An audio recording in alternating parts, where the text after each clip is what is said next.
In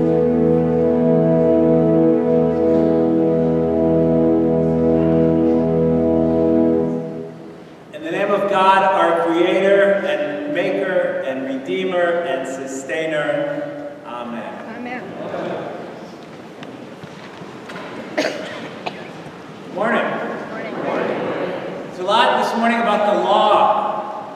And so I want to confess to you that sometimes in the past I've had a kind of a nebulous relationship with the law. Almost every morning I turn right on red and it says not to. And I always drive faster than 30 miles an hour when there's no one else around in the school zone. It feels good to say these things to you. Get them out. I didn't want to say anything last week because the bishop was here, but one time years ago I was in Los Angeles and I got stopped by the LAPD because the car I was driving had expired tags. You know, it's a new state, new registration. Who thinks about the expired tags? And I got pulled over and I just happened to be wearing my collar. They saw I was a priest. And I happened to mention to the officer that I knew their captain, Captain Murphy, because it was a time when we were doing a lot of work with gangs and the police. And so I was involved with the police and the gangs and with victims. And so I mentioned, hey, how's Captain Murphy? And he went back to the car and checked with my license, and he came back and he said, okay, Father, have a good day. Just like that. Sweet words to hear. I think I took advantage of my privilege as a clergy to get off of getting a ticket. And you know, the clergy these days don't really have a lot of advantages. It's not like back in the old days. You know, in the old days, if you wore your collar and you went to Fenway Park, they would let you in to see the Red Sox play without buying a ticket. I think they wanted more prayers, I guess, for the Red Sox. But you just walk in, anyone wearing a collar could just go to standing room only, so the second, third inning, you walk down and you get seats. It's a good deal, but it's not a lot of advantage. But I do want us to think about this morning about taking advantage with privilege. Taking advantage of your power. Taking advantage, and in part, when we think about that, we think about the law, and think about the scribes, and think about the Pharisees, and the fact that throughout the Gospels, Jesus was in conflict with the scribes and the Pharisees, who were the authorities. In Matthew chapter 23, there's a place where Jesus says to his followers, you should observe what the scribes and Pharisees tell you, but don't do what the scribes and Pharisees do. Because they will tell you all sorts of things, but they don't do that. And they follow the details of the letter of the law, but they don't practice what the law is really asking us to do, which is to practice justice and goodness. Now, of course, it's not just the scribes and Pharisees, but as we know, throughout history, those in power and authority have gotten away with breaking the law. Those with collars, those with wealth, those with power, those with white privilege, those with straight privilege, those with male privilege have broken the law or used the law to their advantage again and again. Think of those ancient laws in Europe which allowed the nobles to take the land of the peasants while the peasants were locked up for taking bread. But think of the voting laws in our country which turned away blacks from the polling places and allowed the whites to vote. Or think of the immigration laws in our country today, which randomly say that you're from a good country, so you can come in, and you're from a bad country, so you're not desirable. It's just like with the time of Jesus, and the scribes and the Pharisees, and the law is often randomly, capriciously followed, and it's followed in some cases, and it's neglected by those in authority, and they get away with it all the time. And so today Jesus is talking about the law, and he's telling his followers, look, you know these laws. You know what the laws are. You know what the laws say, and he mentions 3 laws. Thou shalt not murder, thou shalt not commit adultery, thou shalt not bear false witness, which come from the 10 Commandments. And he talks about this other law, which allows a man to divorce his wife. And he says, you know what these laws are, but let me tell you how you should really live.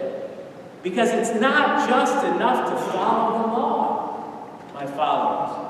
It's not just enough to follow the letter of the law. Jesus is asking us and demanding that we're not like the scribes and the Pharisees, that we're not like the rest of the world, but he wants more. So the law says, do not murder, and Jesus expands that to ask for more. And he says, you really shouldn't do anything bad to people. And the law says, do not commit adultery, but Jesus expands that to ask for more. And he says, there are so many ways to be unfaithful. And you shouldn't do any of them.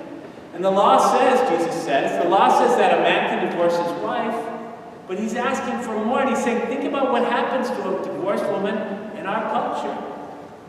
And the law says that you shouldn't swear falsely, but Jesus expands on that. And he's asking for more. And he's saying to us, think about what your word means. In other words, again and again, Jesus is saying, it's not just enough to do the letter of the law. I want more from you.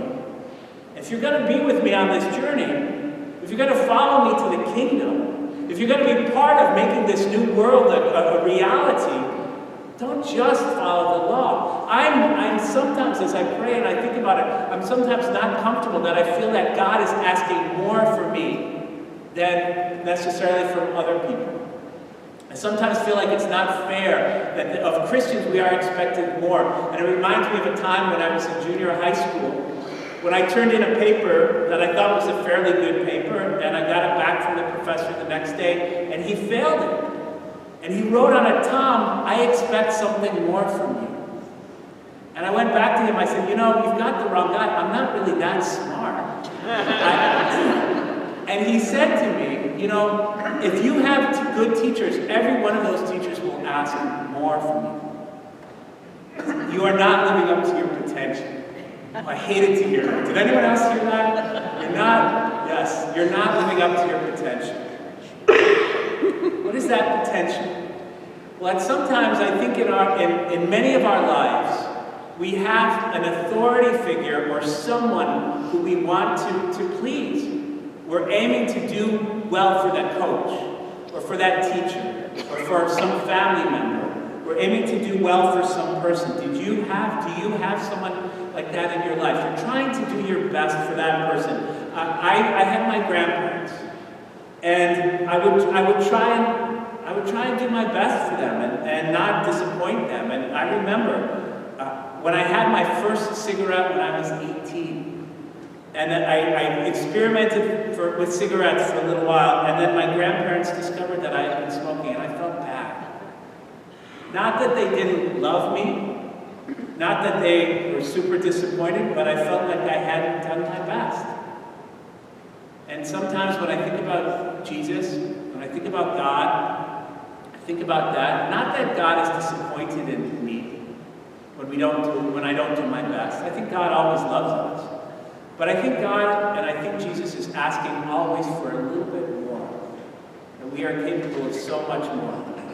And that God has placed into our lives a code, a moral code, that says that I have to care for that neighbor even though I don't like that person necessarily. And I have to work for justice even though sometimes it's just kind of a pain.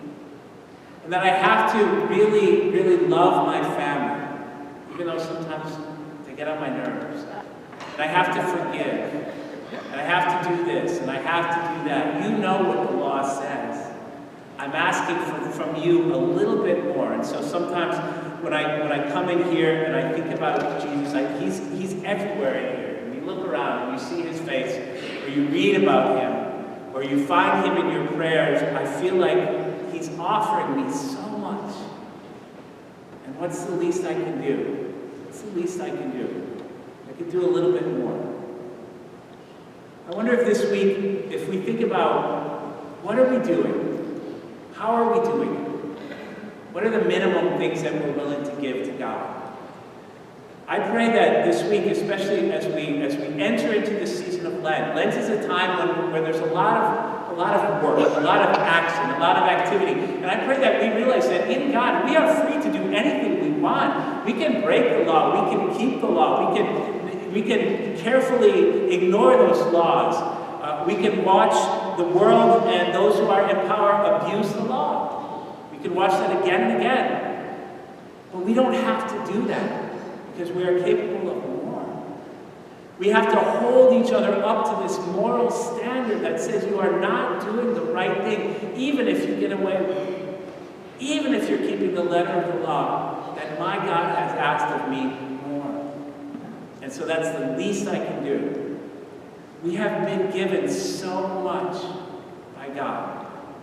Jesus has given us so much that the very least we can give back is a little bit more. Amen.